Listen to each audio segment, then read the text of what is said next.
2047 मेरेन विकसीत भारत करपाचो आमचो ध्येय आसा। हाका लागून आमच्या सीमेचेर शांतता येवप गरजेची आसा। युद्धाची परिस्थिती निर्माण जाल्यार आर्थिक विकास जावपाक शकना म्हण भारताचे उपराष्ट्रपती जगदीप धनखड गोंयांत मुरगांव बंदरांत 3 प्रकल्पांचे उक्तावण करतना कार्यावळीत उलयल्या। Being fourth largest economy is fine, but it has to be seen in the backdrop of our population. And therefore our aim is to be a Viksit nation, Viksit Bharat 2047. This requires 8-fold increase in per capita income. This calls for peace on frontiers. Economic development cannot take place if we have war-like situations.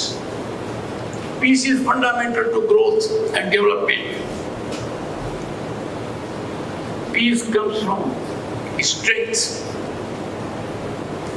in security, strength in economy, strength in development, and deep commitment, unflinching commitment, unqualified commitment to nationalism.